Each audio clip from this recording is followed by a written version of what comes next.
Want to learn more about your true nature? Check out the many interviews and short videos produced by our friends at ispirit.us. Like their page at facebook.com/ispirit.dotus and browse through their many posts and be inspired by the wonderful and positive messages about life that they share with their community. If you would like to study the works of Spiritism and delve deeper into this philosophy that will be guaranteed to enrich your life by teaching you about the greater life, check out ediseiofamerica.com.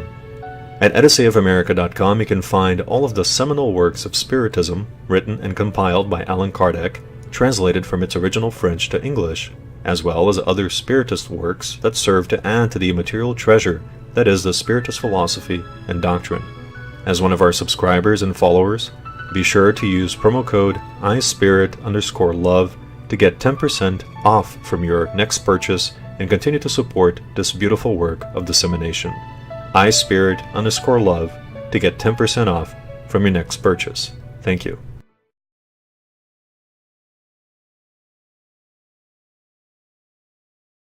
Well, welcome back to our video series concerning what is Spiritism. This time around we're going to be jumping forward quite a few sections, and we're going to start at the part of the book entitled The Consequences of Spiritism. The first item of this section entitled The Consequences of Spiritism is item 100. And this item proposes the following question to the reader. So what good is the study of Spiritism after all? What benefit can we gather from this wonderful doctrine and philosophy that enriches our lives? Well, the answer is, it is useful to materially prove the existence of the spirit world. Since the spirit world is composed of the souls of those who used to live on the earth, it proves the soul's existence and its survival of the body. So in short, the most beneficial thing, the biggest blessing that we can gather and gain from the Spiritist doctrine is hope. Hope in a better situation. The hope of a greater life. The hope of something that awaits us, of a concrete future based upon the works that we endeavor today. And if we do good things today, the result and the consequence of those good deeds are going to manifest themselves in the future. After all, what drives us? What compels us to do good things if we have an uncertainty of a future life? If we don't know of a future life, then we're going to act selfishly. We're going to focus only on the immediate things, and those are the things that lead to envy, to jealousy, to ambition, to the things that injure us, our virtues, our morality. Once we have a greater view of life, and we believe in an afterlife, where we will receive the result of that which we worked on here, or where we will find family members or loved ones who have left before us, then we get this wonderful sensation, this wonderful consolation of why we're enduring what we endure here. The purpose of the trials which we undergo here, that are nothing more than lessons in the school on this earth that will help us in the future to become better, to purify ourselves, to transform ourselves, and thus be able to face greater challenges. And that is a wonderful thing. And it continues on. The souls who manifest themselves, or the souls who manifest, reveal their joys and their sufferings according to the way their earthly life was lived, which thus proves the notion of future rewards and punishments. So it's not punishment per se, and not rewards per se. They are nothing more than a consequence of the actions which we decided to undertake while incarnate in the physical plane of existence. So if we decided to do something bad, we are going to leave this earth realizing that it was for naught, because it brought nothing to us except a temporary gain, because everything in life is temporary. As we know, it's transitory. So every crime committed by us is going to eventually come to the forefront, and we'll have to face the consequences of that action, of that misdeed. The gains are going to be temporary. We could perhaps face the consequences in this life sooner rather than later, or we could face it in a future life, or we can face it in the greater life. Or, excuse me, we can face it in this existence, which is a better explanation, or we can face it in another existence as a consequence of what we've done in this one, or we can face it in the greater life, which is the immortal life of the spirit, and undergo the moral trial that the spirit carries within itself because it went against its own conscience. And in the conscience we find the laws of God. That is why whenever we do something wrong, the first person, if you want to put it this way, to speak to us is that inner voice. It is that which is imprinted in the conscience. It is the law of God, the divine laws that tells us, hey, you're doing something wrong. Hey, don't go over there. Hey, don't. This is all indicative of an inherent guideline that has been put in us to help us not to err. The problem is we choose to ignore it most of the time, and we continuously err and commit these crimes. And then unfortunately, as there is such a thing called action and reaction, the law of cause and effect, we are going to suffer the effect of the cause of which we were the maker or the creator. So it is only a normal consequence. And if we do good things and we perform meritorious duties and actions, fulfill our duties as the cosmic citizens that we are of this universe, behaving in the way which is expected from us, from divinity, then when we leave here and we have nothing holding us back, no angst, no despair, no disappointment, no disillusion, nothing that may have made us think that we did not do enough or did not do things the way they were supposed to be done, then we will feel an instant reward for being liberated from the existence filled with trials in the physical realm.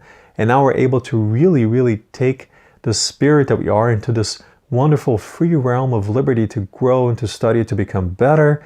And that is a reward in itself. But it is not a reward per se. It is not something that you're getting as a gift. It is a consequence of having done the right things, much like in life. Don't we feel great when we do something good to someone else? Don't we feel wonderful when we complete a tough project? We feel fulfilled as if we have done something wonderful. That is the reward. The reward is not something physical. It's not something manifested to us or handed to us. It is something that is created within, that is turned on within us when we do something good. And the opposite is something that is shriveled within us, that causes us to become burdened by this thing that bothers us. So as souls or spirits describe their state and their situation, they correct erroneous ideas made regarding the future life, and especially the nature and duration of punishments. So, in other words, the punishment doesn't last forever. How can we align the idea of an eternal punishment with a supremely just God and a good God, an eternally good God, a loving Father? We cannot, because we cannot submit the idea that human law is more forgiving than the divine law of the all-loving Father. If in humanity, an individual who commits a crime and has good behavior while incarcerated may be let out on parole or earlier than his full sentence, why would it be any different for the divine law? Actually, it would be much more so than this. Because first of all, God doesn't need to forgive anyone, because God, the Supreme Intelligence, cannot ever be offended. He created us. He knows that we will err, but He allows us the free will to err and to do what is right. So we are given these choices. And if we make the mistake, well, we have to correct it. We have to realign what we've done. It's part of the education of the spirit. Otherwise, we would never learn. If we were just simply to sit idle and contemplate the beauty of things or life itself, or whatever it may be, we will never grow as individuals, as personalities, as liberated spirits. But we must undergo these trials. So, divine law cannot possibly maintain a soul in eternal punishment. It goes against everything that God stands for in every religion, the all-loving Father. We cannot attribute human passions, human mistakes, human traits to something that is much, much, much greater and goes much further beyond what we could possibly imagine. God would never allow such a thing. No one who is kind would allow such a thing. No, punishments are not eternal. It is eternal in the sense of the word that we say, oh, the light of the eternal sun, oh, the eternal snows of mountains. It conveys a certain period of time, but it is not the actual eternity that we think of in relation to the word eternal. So it might be eternal for someone who's undergoing that punishment for a long time. If you ask a prisoner who's been incarcerated for over 50, 60 years, you'll say, oh, I've been in prison an eternity. But that doesn't necessarily mean it's been truly an eternity. But to that individual, it will feel and seem like it, depending upon his level of comprehension and understanding of things. Same goes with the spirits. Perhaps they think they are in an eternal hell because they've been going through that situation that described their crime in their conscience for many, many years. And so they think that they're in an eternal punishment, when in reality they aren't. The moment that they repent and they regret what they've done, they begin that transformation, that shift, which will allow them then to begin the corrective process of the mistake they may have made in the past. So consequently, the future life goes from being a vague and uncertain theory to being a consummate and positive fact, which results in the need to labor as much as possible during our short present life on behalf of our everlasting future life.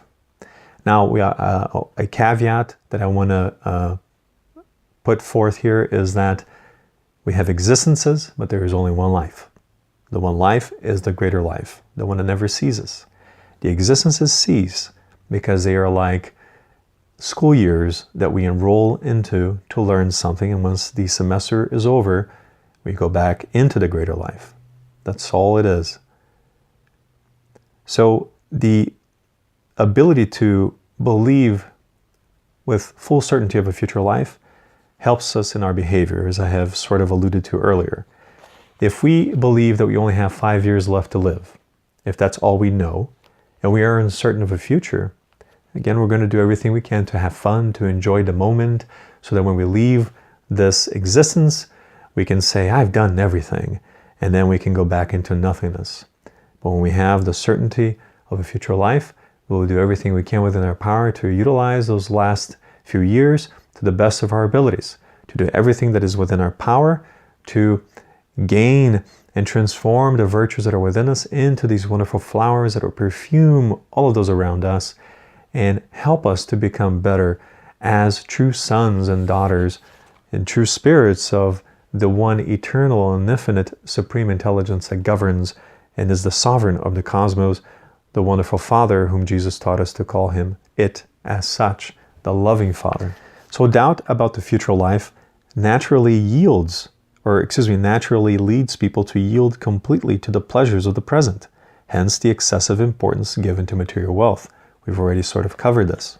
And also another very important thing that I had talked about, which is hope, as the one word that would synthesize the biggest benefit Spiritism can give us, is the fact that if we don't believe in the future life, the sufferings of this, if we don't believe in the greater life, after this existence, the sufferings and the trials in which we undergo in this short existence become that much greater.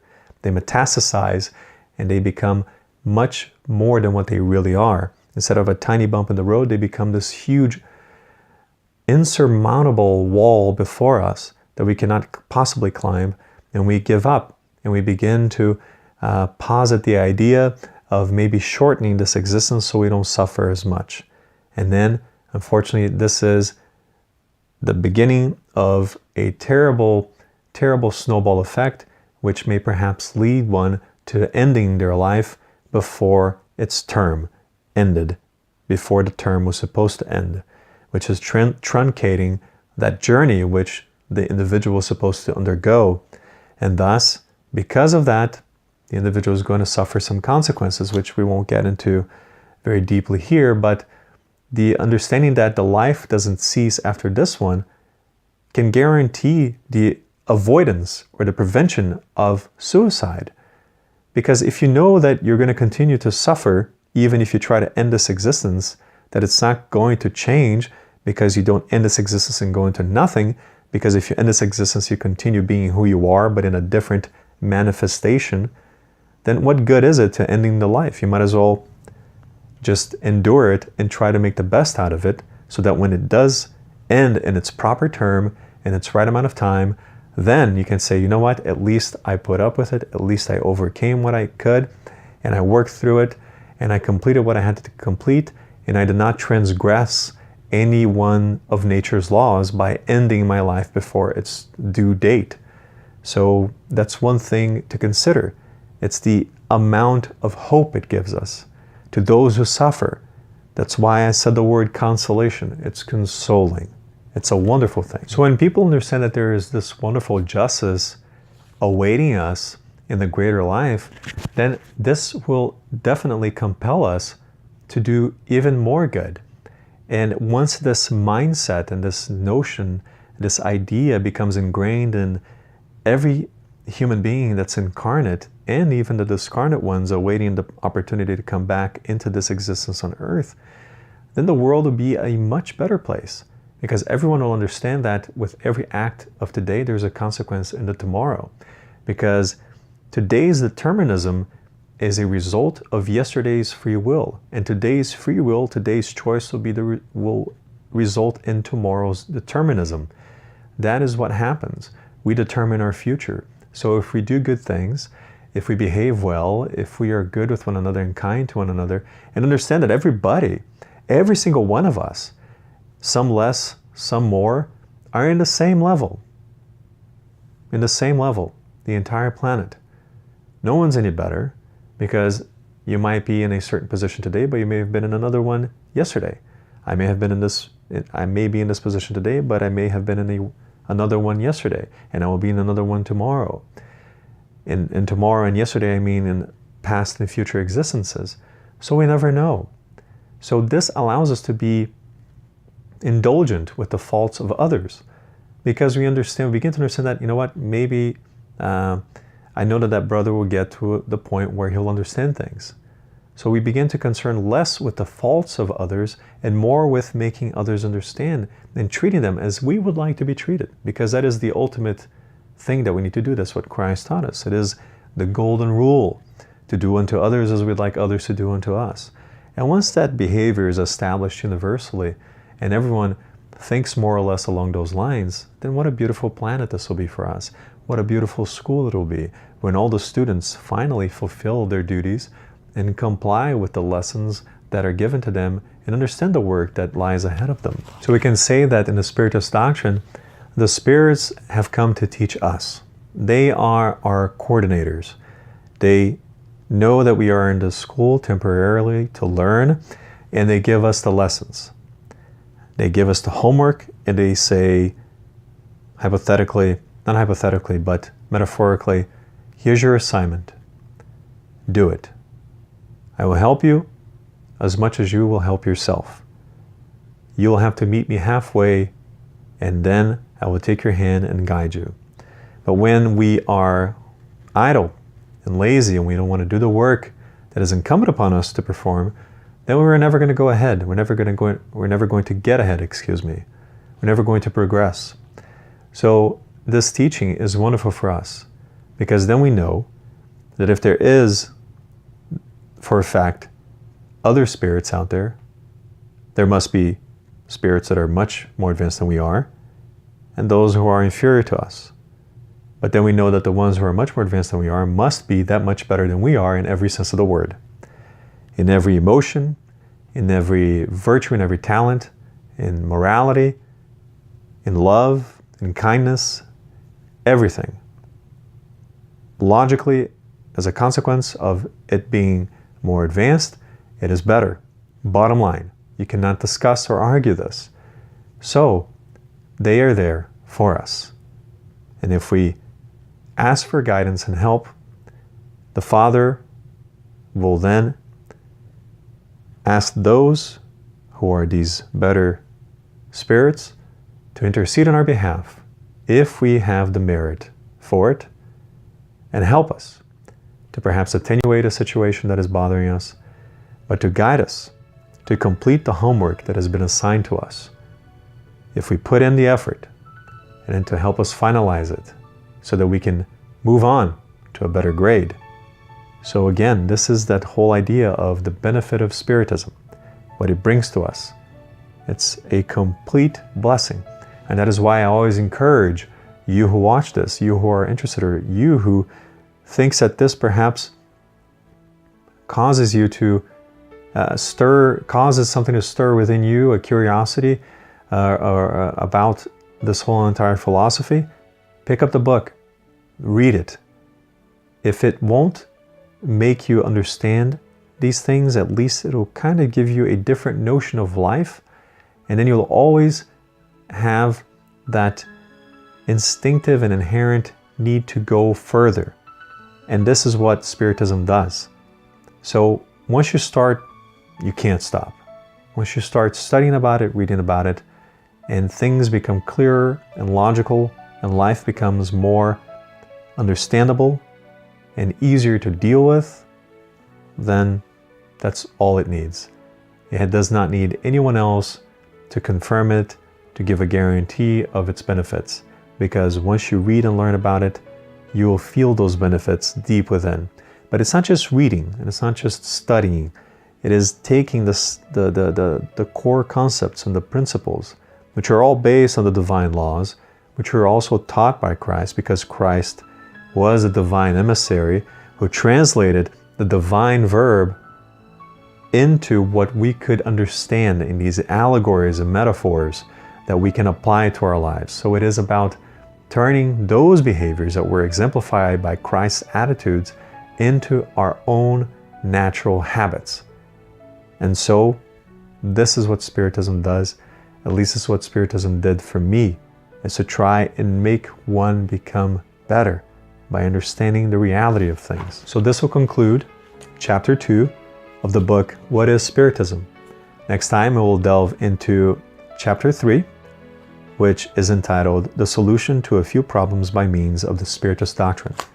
I hope to see you all next time, and I hope that this was enjoyable and that it instigated you or helped you to have a desire to read and learn a little bit more. Thank you so much for your attention, and may God bless you always. Thank you.